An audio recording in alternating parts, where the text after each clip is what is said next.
First thing I want to, before we start discussion, to show you some figures. It was already mentioned by some of the people who were making opening speech. Just to get the feeling on, in terms of numbers, when we talk about employment of young people, there's actually 5 million people in the European Union facing challenges to find a job. And 22% who is unemployed. It's twice more than overall unemployment rate. So if overall unemployment rate is 11%, for young people is 22%, which means every fifth young person in the union is unemployed. So that's why we have this topic here at this forum.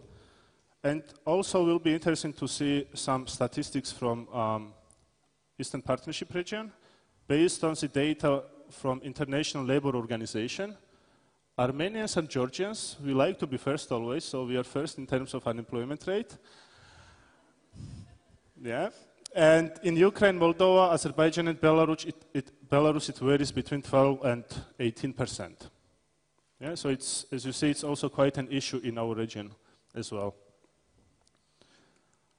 So, the first question on IQ polls, which I would like to ask you to answer. Maybe you can share with us your opinion. What is the main challenge young people face in your community when entering the labor market? Yeah. So please go to the poll and give us your idea.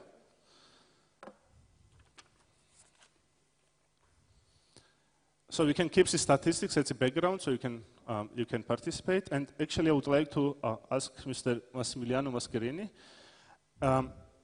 You did this study on transition of young people in Europe, and there is a very interesting study, and there is a lot of information. But actually, what are the main challenges young people face when entering labor market? Thank you. I think it works. It should work automatically. Yeah. Okay. Yeah. Yeah. Okay. Yeah. Thank you. Yeah. Well, the main challenges that young people face when entering the labor market is basically due to a set of reasons that you have listed here. When finishing education, youth should find their way into the labor market. So matching and finding the career path that they want to follow. But then, especially now with the economic crisis, youth have to face additional difficulties as an increased competition with other more experienced workers. So this creates a kind of additional penalization to enter in the labor market. And especially in times since the 2008, with the onset of the crisis, the situation has worsened a lot for youth for all these reasons. Yeah. Okay, thank you very much. Let's look at the outcomes of IQ polls.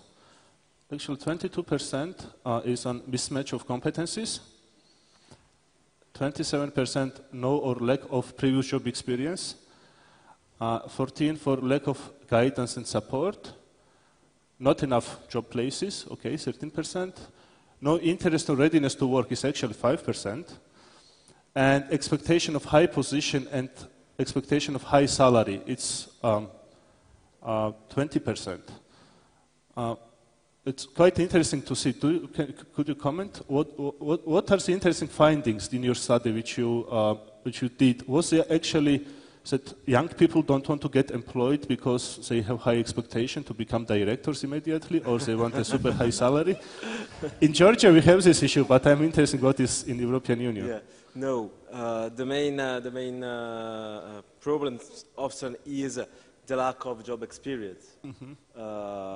And we saw that in many countries where young people more often combine labor market experience and education with a formal or informal job, the transition from school to work is much more smoother, is much more quicker than in other countries where education and labor market are two completely different and separated work. world. So acquiring a early labor market experience is one of the main determinants who makes the transition from school to work quicker and smoother. Then, of course, the macroeconomic situation play a huge role because not enough job places has been indicated by the 12% of the respondents here. And the problem is that in many countries there are no jobs at the moment. So despite the creativity for finding a way to entering the labor market, if there are no jobs, it's then difficult to remain.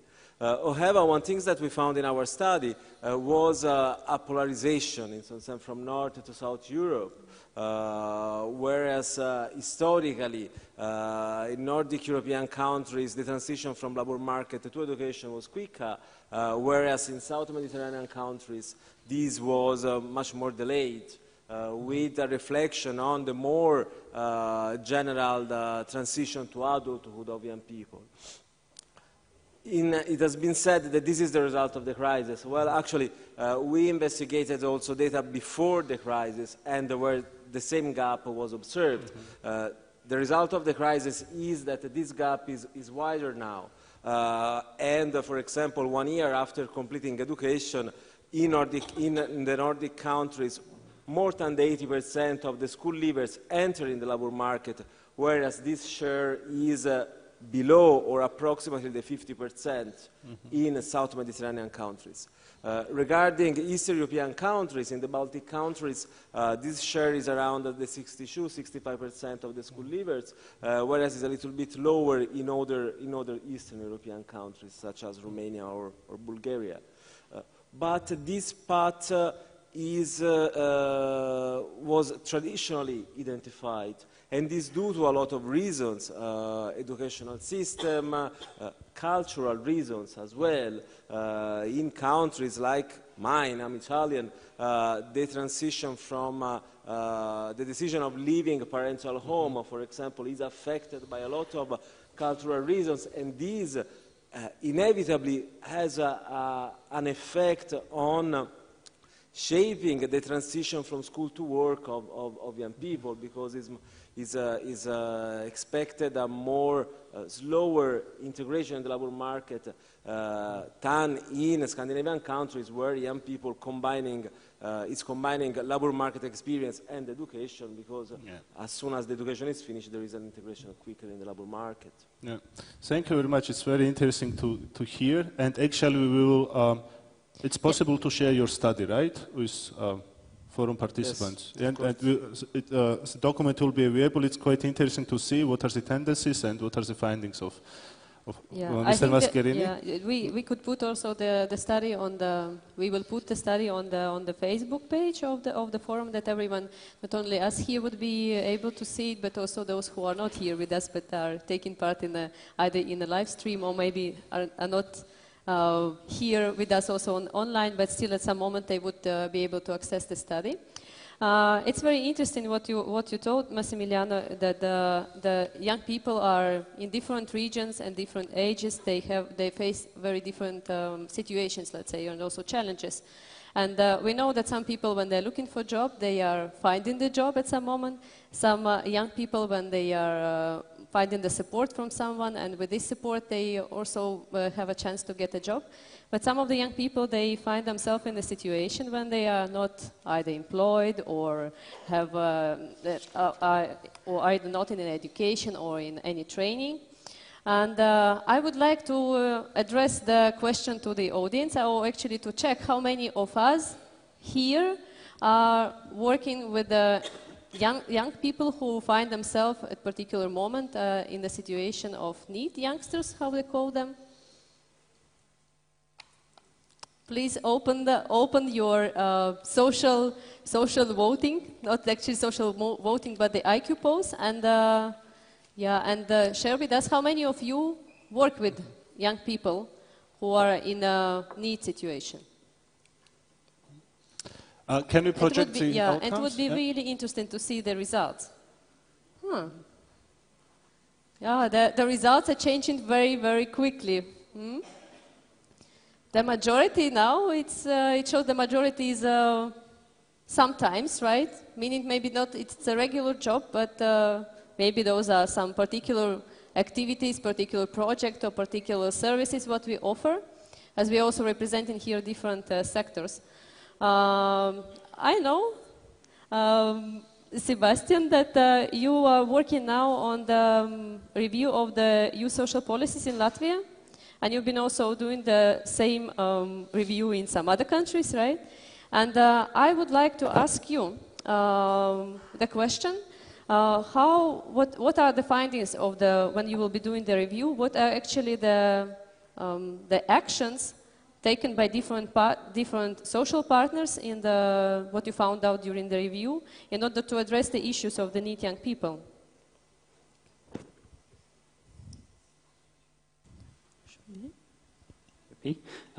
Yeah, thank you. So we're at the OECD, we've been working specifically on needs now for the last 2 years, and the perspective that we're taking we're trying to be a bit broader than we've previously been. So usually there's a lot of discussion about employability and employment issues, like earlier today.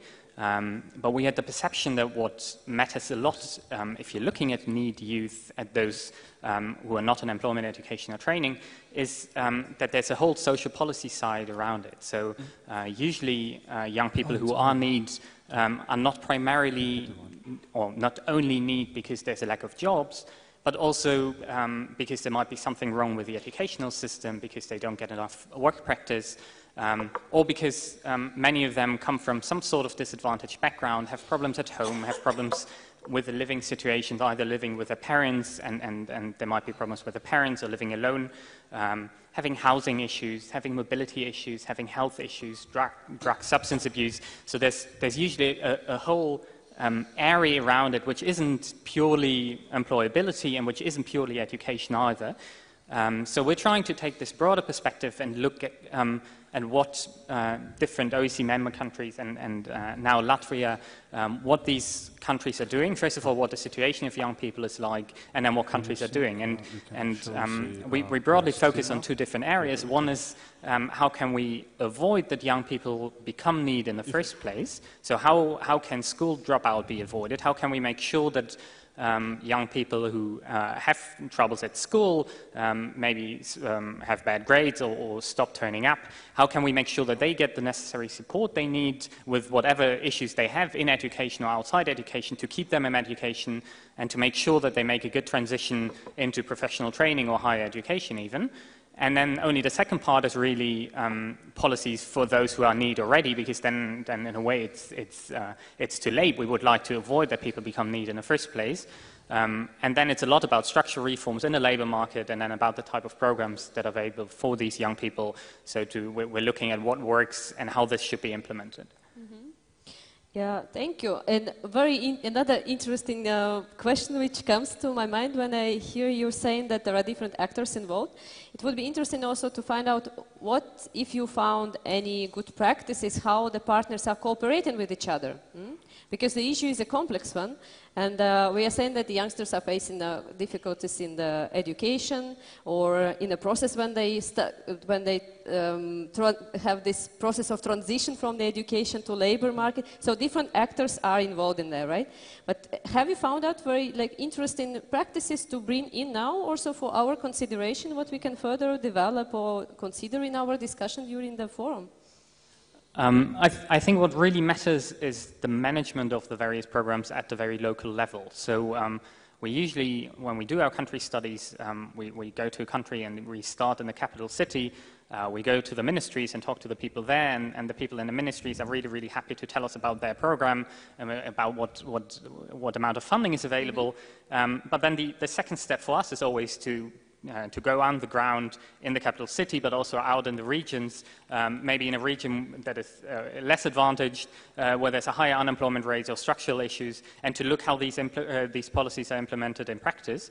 And what we find is that what matters most is how people actually collaborate locally. So, of course, the national programs that exist must be sufficiently funded so that many youth can participate, and they must be flexible. But what matters really is that the people on the ground who are working with the young people on a day-to-day basis in the schools, in the afternoon in extracurricular activities, sports club, music schools, but then also the police and the municipal welfare services, that all of these work together. And this is quite challenging because usually basically the reporting lines for all of these organizations are different. So some of them are managed by the employment ministries, and others by the social ministries, and others by the Ministry of Justice. So they're all reporting to different parts. So we find there's really a challenge to manage to bring these people together so that they meet on a regular basis. And what we've seen is just good practices that are developed very, very locally, where one school principal invites everyone in and says, okay, we're just going to do this bi-weekly meeting, and whenever a young person has a problem, everyone is immediately contacted, information is shared, and then the family of the young person is brought in, and the school is brought in, and the sports club is brought in, and these people meet together early on and discuss early on, rather than to manage it separately in silos, which is still what happens a lot, because this is in practice very, very difficult to manage. Mm-hmm. Yeah, thank you. Practical actions which are happening around, or what we have in our communities, those are, I suppose, also some of them are provided also by our organizations and by your institutions, or the organization what you represent here. Just during the forum, one of the thematic workshops will be also focused on the cross-sectorial issues. Just ask yourself the rhetoric question: do you recognize any of the cross-sectorial actions towards the NEET young people, also just young people in general, in order to improve the situation in employment? And I think it would be really interesting to move on a little bit and to see what are the other opportunities. I had eye contact with Lyubenova, checking if there is some interesting questions coming from audience. There is some? Yeah. Can you show stream on a main screen? Well, speaking about about cross-sectorial cooperation, there was one question, and the person was asking, can you name maybe any kind of research that would show, are there any expectations from the companies or from the employers towards youth work field, towards youth workers, because we have quite many of them here in the forum. Like, is there any expectation in terms of how youth workers can help in either career guidance or competence development? Anyone? That was question to... Was it mentioned there, anyone specific whom the question to address? Just a statement. Okay, cool. It was a general question to the panel, maybe whoever knows from the panelists. Okay, we can take this question in a reserve, note it, and I would actually would like to, we can go to main PowerPoint. Andrei, as we have noticed, many people know you because Salto is very active in Eastern Partnership countries, not only plus Russia, since 2004. And it's nowadays, when we started back in 2004, priority of mobility programs were to develop solidarity, tolerance in young people, to promote cultural diversity. In recent years, it's more and more focusing on fostering young people's employability. So we hear it from every side now that this is one of the main priority, and also for this forum as well. So I was wondering, what is the contribution of mobility programs in tackling youth unemployment, and how much did it influence Eastern Partnership countries' youth work? And before you think about your answer, because none of the panelists got any questions in advance, so maybe it's fair to give some time to think as well sometimes. And then IQ poll, question to the audience. How much, from your opinion, because you're practitioners, do mobility programs, such as it used to be Youth in Action program and now Erasmus+, contribute to young people's employability? If you think it's set up for that, or it's significantly, maybe partially, not at all, yeah? And then we can have the statistics on the background, so we can keep it. And Andrei, maybe. Thank you for your question, and also your question is related in some way with the question we got from the audience about the role of youth work in support structure for young people at labor market. And in our opinion, it's really huge work because you said from the very beginning, Georgi, that in Georgia, a lot of young people do expect to have high salary from the very beginning or to have high position. What we do in European mobility programs, we do promote philosophy to work without money at all, to work non-profit, to volunteer. And our philosophy is that due to social activities, non-profit activities, people are improving skills, getting knowledge, and they are more confident at labor market afterwards. And actually, there are also analyses which prove that young people who were active at school, at university, they have less problem at labor market. For them, they are more self-confident, they know how to deal with different actors. We also have some impact studies about EVS, European Voluntary Service, and also we have very interesting outcomes that many people after EVS, they found a job due to EVS, due to language skills, due to cultural skills, also due to some contacts, so it helps. And in our opinion, what we have really to think about is how to promote use non-profit social activities from the very beginning, let's say from the kindergarten, actually, because now we're talking about youngsters age from 13, from 16, but in my opinion, we have to work since kindergarten to try to promote social activities, volunteering, later at school, and later when people are coming to the universities or to another fields of social youth work. Of course, we have a lot of different challenges, economical, social, geopolitical, but on the other hand, all challenges are opportunities for us. It's also the way of different interpretation, and we also have to promote that people. Okay, we had crisis, and due to crisis, we got more money for Erasmus Plus program. Why? Because the European Commission decided that we have to pay more attention to youth sector, to young people, to provide more tools. We also understood that formal education we have in our countries is very much medieval. We still have very old-fashioned formal education, and they do not provide enough competences we need at the labor market. And what we do promote is a synergy between different sectors, private sector, sector of formal education, and non-formal education. And this forum is very unique event because this is actually first time. We have also a lot of representatives from different sectors, from private sector, from formal education sector, and non-formal education. And I do believe also we have more time to discuss about what are possible synergies among us. But when we are talking about European youth mobility programs, we are giving opportunities and also we are promoting philosophy. And this is the value which is important in my opinion. Yeah. Thank you, Andrei. And actually, when you mentioned EVS and how significant it's for young people, there's actually a very interesting video which we would like to show. Can we start a video? A movie? Yeah, while we are coming to the video, I would like to say a few words about this video because this is...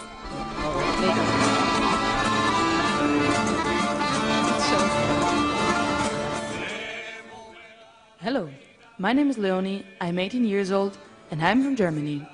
I just finished school and want to study, but nowadays many people finish university with a degree, but then can't find a job. So what to do about that? I decided to participate in the European mobility program called Erasmus Plus and do my EVS in Greece. Non-formal learning is the way how my EVS improved my situation. I improved my writing skills by writing articles, communication skills by talking and discussing every day in my own, but especially in a different language, which was for me English and Greek. I learned how to promote myself and other campaigns. I learned how to make videos, for example, this video you're watching right now, and I learned how to motivate myself again and again, because no one else will do your work. Further, I got to know about more European programs, for example, Leonardo, seminars, or Erasmus. Through my EVS, I got in contact with a great network that I can actually use. And most important, I got real work experience. Through my own work and also through the stories of other volunteers and other people I met. Especially here in Greece, I got in touch with a high youth unemployment situation, which from my country sometimes seems very far away. This also really changed my mind. Mobility programs improved my personal skills, but also my way of learning and my access to education, my way to present myself, and broaden my horizon about what to do with my job and how to get a job. I think she deserves quite a rainbow applause. Yeah. And I would like to ask Maya, can you show the previous IQ poll results, which was about the mobility programs? Yeah. If you look to this, I think also audience agrees with you, Andrei, when you say that mobility programs have a significant impact of young people's employability. And actually, I would like to ask you, a lot of people from Eastern Partnership are asking, when will European Commission restart the Eastern Partnership use window? So, you as a Salto, I remember you had a lot of trouble because it was at once boosting international mobility projects in the region. So your 4-people team was really struggling, almost working 24 hours. So what was, in a way, we will hear the results of evaluation, so we will see the impact. But from your experience, how important was it, and how importantly would you see a continuation of this window? Very good question, and actually it's also a very good question in context of our forum, because this is Eastern Partnership Youth Forum, the second one. The first one was organized 2 years ago in frame of Lithuanian EU presidency. It took place in Kaunas, and we are very happy to see that this is a strategical decision of many EU member states to put this topic on the table about European-wide solidarity. So when we are talking about Eastern Partnership, it's about solidarity, it's about cooperation not only among EU member states, but also with our neighboring partner countries. And actually we see that the role of Eastern Partnership countries is, from the very beginning of SALTO, when we just started, it was, the most popular was Mediterranean region, Balkan region, and Eastern Partnership was the less popular region. Now we see actually the opposite. Eastern Partnership are a very attractive place to cooperate, to deal with, and also due to different geopolitical reasons, it's a very important region for European Commission as well. So we do believe that this Eastern Partnership adventure we had, because actually Eastern Partnership, as you know, initiative was proposed by Polish and Swedish government in 2008. It was officially launched in 2009 during Czech presidency, but Eastern Partnership Youth Window was launched in the end of 2012. So it took some time to digest information, to prepare. I do hope that this time it will be much more quicker. So, and as I know from my colleagues from the European Commission, we do expect that till the end of this year it will be officially launched. Let's hope. Keep your fingers crossed. And what is also important that it will be not only for 1 or 2 years, because we are not only neighbors for 1 or 2 years. Let's hope that our countries will not disappear in next decade, and we will still be in this composition of countries, and we will still cooperate. Of course, we will have different topics, we will have different tasks to do together.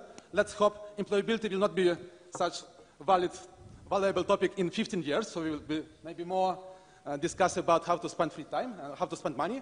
Yeah. But yes, when we're talking about Eastern Partnership Youth Window, it will be new old offer of the European Union to young people. And what was also very important, that it was first initiative of the European Union. We had a special platform direction called people-to-people contacts.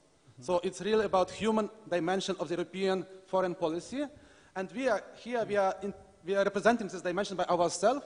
And what we will do during these 2 days in Riga, we will create our people-to-people contacts in order to create our common space of cooperation, of synergy, and I do believe that the ideas which will be designed during this forum will be implemented due to Eastern Partnership Youth Window in 2016, 17, and let's hope till 2020 at least, but not only. Okay, thank you, Andrei.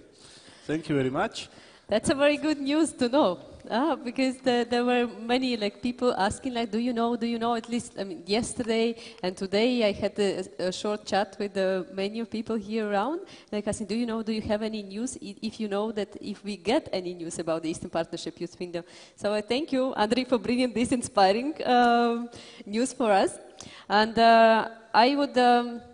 I would not only imagine, but as far as I know, the mobility programs are not the only response, let's say, to the issues of the employability and employment of the young people. But also there are other initiatives and there are other instruments implemented which are in the process of the implementing of in the European Union. And I would like to address my next question to Elodie. And the question would be specifically about the responses of the European Union. Which are those responses to address the issue of unemployment of the young people? And would be also interesting to find out that what are the results, what already achieved? Well, first of all, yeah, you can hear me. First of all, thanks for your invitation. As you said, I'm coming from the employment side in the European Commission, and we always say actually that we need to do more with youth work. My colleagues always tell me that youth events are much more fun, so here we are, and I hope I also get lots of ideas for further cooperation. So as you said, youth employment has been quite high on the agenda of the EU, of the European Commission, I would say even before the crisis, but clearly things have accelerated. And one, I would say, of the main achievements have been the consensus on the concept of a youth guarantee. I don't know how many of you were aware of the concept of the youth guarantee before, but the idea is basically not to leave young people in the vacuum, especially in the current context.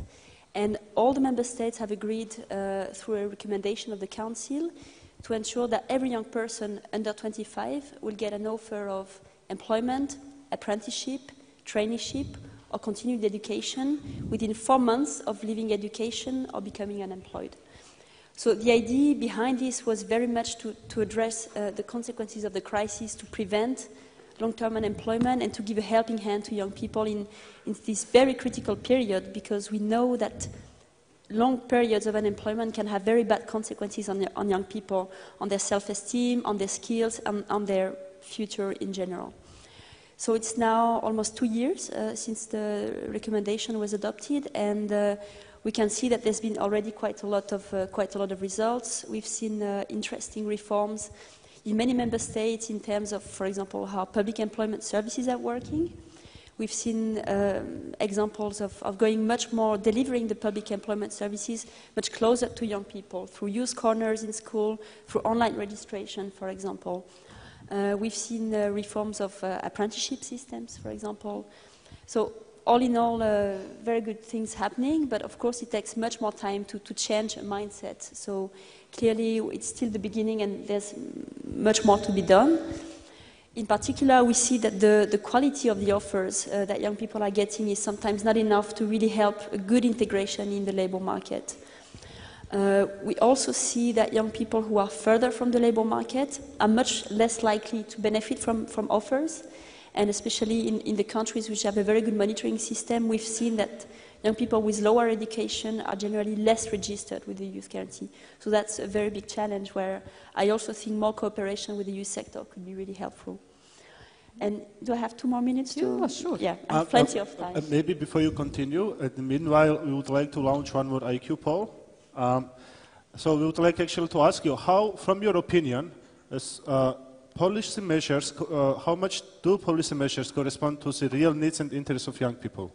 So please go to the IQ polls. We can see the results on the screen, and then and one short technical announcement that those who don't have mobile device or computer, we have volunteers who can give you some mobile devices if you want to vote or interact. We have some spare ones, right? Way. Yeah, we have some spare ones, so feel free to raise your hand. And volunteers are hanging out with spare ones. Okay. Yeah. Thank you, Lemonas, for reminding.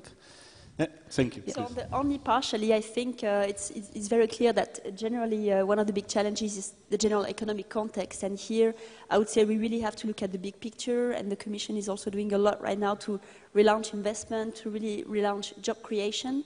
And that's hopefully will also have a very good impact on youth employment.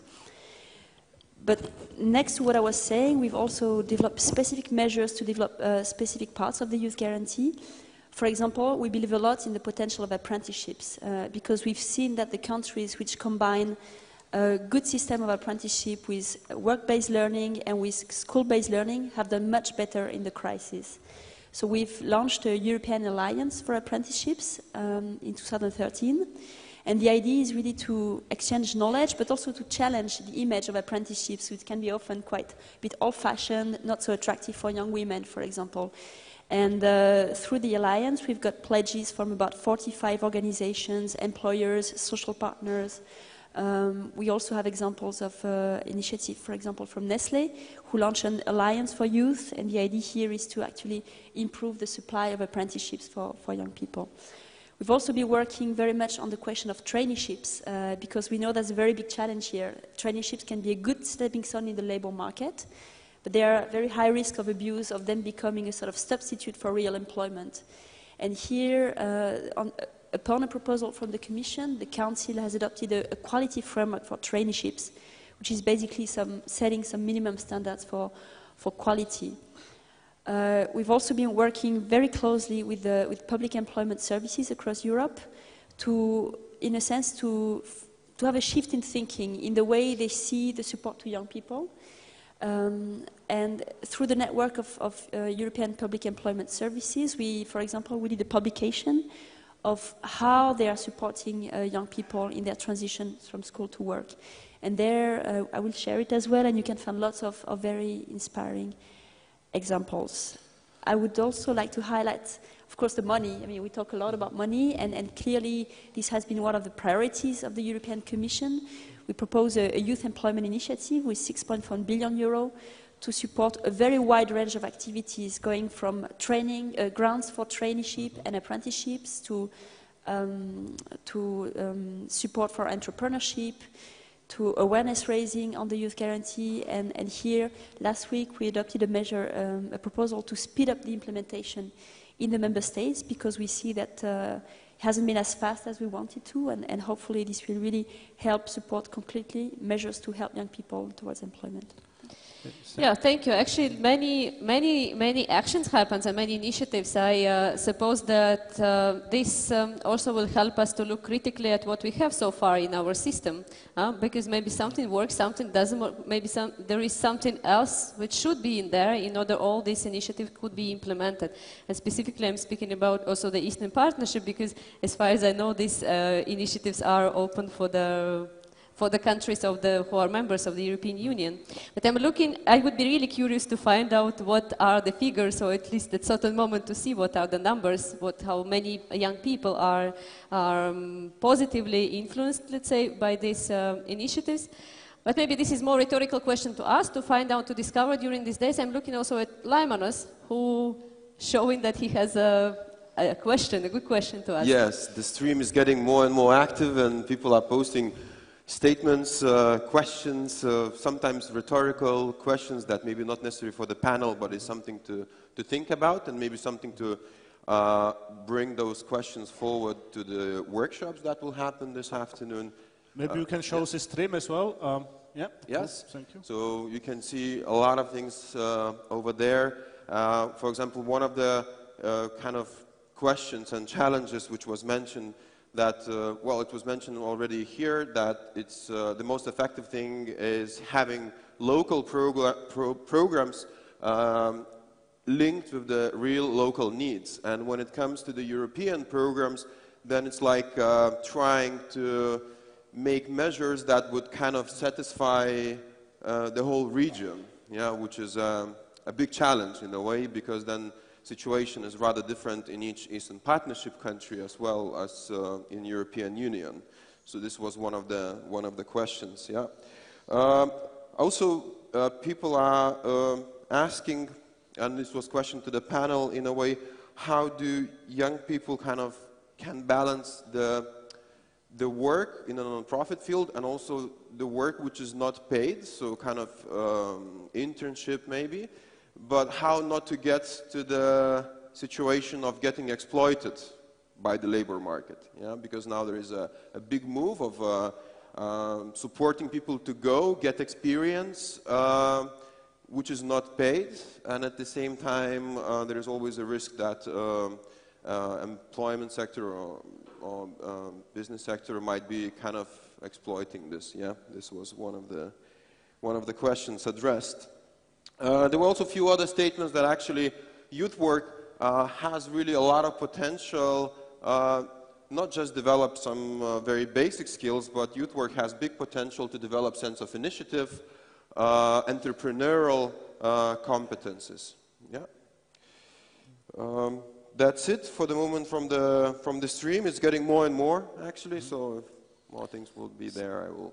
Thank you, Laimonas. It's very interesting to hear and also to observe that people are expressing opinions. I think it's also interesting questions to bring out of this hall and to wider audience.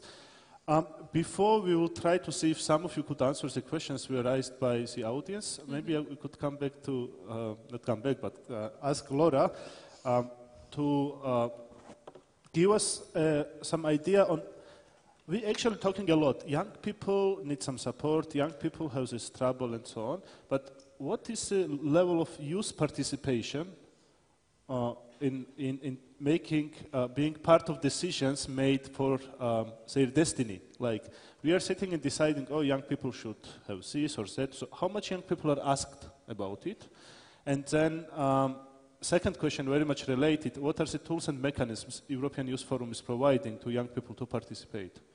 Because in Georgia, I would say an Eastern Partnership, okay, I can talk about Georgia, is very low. So what is an European level, and then what Youth Forum maybe is doing for the region? I know many questions, but maybe you could give us some clues. It's a bunch of questions, and indeed all of them are very important. So let's start one by one. The European Youth Forum, one of the initiatives that is providing the young people to be more active in decision-making processes, the structured dialogue. Some of you that are sitting here together with us are a veteran in the process. The process really engaged the member states and to provide to their youth organizations and youth umbrella organizations to actively participate to the topic of the presidency and to discuss what are the young people would like to see in the political process. The structured dialogue is the process that itself here, there is a framework and it's not enough. The first thing that I could recommend, and it's the thing that it's on the agenda of the European Youth Forum, it's the education for active citizenship, because in the country as Georgia, the country where I'm coming from, it's Bulgaria also, some years ago we were facing really not active citizenship and the opinion of the young people to be really neglected. But also, when we think about this, it could be down-top approach about the participation of the young people, but could be also top-down approach. Usually, I'm very curious to see on the hot chairs the politicians. I'm political science by education and have been involved in a lot of political processes during my active years, but it's always usually seeing the politicians holding the speech in front of the audience, 10 minutes, 15 minutes, passing the message, and then they're leaving and they're not participating and waiting for the results.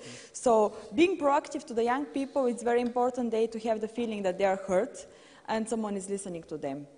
And it's very important for me also, like being a representative of the European Youth Forum, to see also the politicians sitting on the hot chairs, not only during the election campaigns. And the youth participation, to be proactive during the election campaigns, is also very important because the votes count, and we know that the young people are not active voters. That's why we did about the participation, the campaign of League of Young Voters, where we engage young people to be more informed about what the parties would like to achieve for the next term and mandate of the European Union. And the next thing, it was much more to engage the party and the political representatives and the candidates to be engaged with the topics that are interested for us. Participation of the young people, usually it's coming... Can I pause you for a second? In the meanwhile, I would like to ask to audience, how much are young people engaged in policy making on youth employment in your communities? So maybe reflect about your experience, your field of expertise in your communities, and give us some answers on how much young people are engaged in reality in the regions or in the areas you are coming from. And we will show the results in parallel. And sorry for interrupting, but I think it's also interesting to see. If we are back to the down approach, yesterday we had really the honor to be welcome in the Riga City Hall, and there it was introduced how the youth work is working in Latvia, that it was a very interesting approach. But at the same time, we have very often in a lot of countries, and especially in the Eastern Partnership, the law that it's saying that you could have the organized youth in the local municipality youth councils and whatever, but it's not compulsory. So in this case, you have the law on paper. It's the same also in Bulgaria. We have the youth law that it's saying that it would be good to have a youth council in the local municipalities, but at the same time they are not happening because it's not obligatory. And this is, I am seeing really as a youth worker or youth activist, like a very problematic. I have been engaged in the National Youth Forum of Bulgaria for several years, and getting into the countryside, getting young people activate and believe to themselves that they're the one that could have a say on the topics that are reflecting their life every day is the most difficult thing. So I think that this is the area where it's much more unexperienced. I'm seeing also the result that only a few are engaged, is the majority, 78%. So it's quite high. So to be honest, if I'm speaking on behalf of my native country, like only 3% of the young people are organized in the youth organizations. Mm-hmm. So, and this is quite problematic. And if you're speaking on behalf of the European Youth Forum, of course, a huge majority of the young people are engaged, but at least they are once again a privileged one, the privileged one that who experience mobility programs, the privileged one who has been in the higher education system.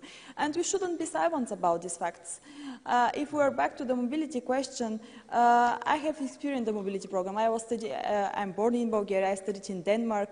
After that, in fact, I studied the labor markets there. And then I have been back home, and then I went for a master's degree in Vienna University. And then I had the pleasure to be back and to work for my country. But how many of the young people can do that, is the question. And I will be a bit critical about the video, because we couldn't put the formal education against the non-formal education. We should find the balance. And this is what we are reading also in the reports. And we have been in the Rome employment event and the transition of the young people in between the education system to the labor market. Really, the youth work and the non-formal education has a very good skills that the young people could be flexible in the labor market and can do this transition easier. But I'm really highly disagree on my personal level to put the formal education against the non-formal education, especially in the countries from the region, from this region.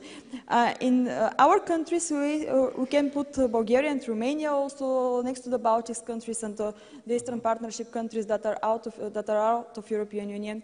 We experience the fact of not change education system. Usually young people in our countries, they are getting into the higher education system, and when they get out of the higher education system, they are not prepared to be included on the labor market. And when we are speaking in the European level, this is making the biggest difference, because a lot of the people who are coming from the region, they are having the higher education degrees, and these degrees are not valuable for the labor market. And this is really controversial for the rest of the Western European countries, where you have the early leavers, and this is the main fight. Of course, additionally, we have also early leavers problem that we should handle. But this is the problems we shouldn't be quiet about this. And if we're asking for the campaign of the European Youth Forum, one of the campaign is quality job for the young people. And we have the criteria, what is a quality job, and we have articles and booklets. And some days ago, when I have been in Finland, in Helsinki, when I was coming here, a friend of mine that we graduated together, our master's degree, and she just seen the booklet and said, wow, quality jobs for young people, I would like to see this. And I was, oh my God, you're Finnish, and even though if in Finland still you have the lacking of the quality jobs for young people, what about the rest? What about the south? What about the eastern part of Europe? So the problems are keep deeper and deeper. That is really the thing that we shouldn't be silent. Regarding, just one more say, and very shortly maybe. Shortly. Regarding the internship and quality paid internships, this is very important. We couldn't say that the young people doesn't need money. If they don't need money, then it means that we should pay taxes probably, and to have a social system that supports the young people. Young people are eating, young people are drinking, young people should be really independent and have their own housing system, so this means money, and everybody needs money. So only 30% of the European interns are paid, and we should keep in mind this. And when we are speaking about quality jobs, just 11% of the elder generation is taking temporary contracts. Regarding the young people who are taking like 42% temporary jobs. Is this a quality jobs for the young people? Does it mean that we are paying taxes and we have a social security for the future? And my last say about the gender perspectives of the young people, like when the women are really getting a much more higher percent of unemployed. And this is about the social security of every European country. If you don't have the security, women to be young and employed and secure, how we are going to act regarding the birth rate, maternity leave, the social payment, the child support. So this is all the social topics that are very important for Europe. They are very important for the young people, but they are very important also for the elder generation to be decided, and for the institutions the most, and politicians. Thank you very much. Thank you. Yeah, I think that's what we wanted to have this panel. Yeah, to raise questions, not necessarily find answers, but to bring up the issues, to warm up our brains to get ready for the next 2 days, especially for the time when we have space to develop our recommendations, and then maybe policy measures will be more based on needs and interests of young people, and not only partial, which was shown in our IQ polls. Now we have very little time left, and I wanted maybe if you would like to address audience in the forum in, I would say within half a minute, just a wish to audience. To the forum. Welcome to the forum. Yeah. 2 days, which is So a great if potential. you'd like to say a few words, then this is the space. I have just one comment from my side. You might need this one. Yeah. I have just one comment from my side after Lora's speech. I fully support. We are here not to compete, to cooperate and to find a common vision, background, what we have to do together. So it's not about competition between different sectors. We are in the same boat. So very nice message from your side, and I fully support it. Thank you, Andrei. Yeah.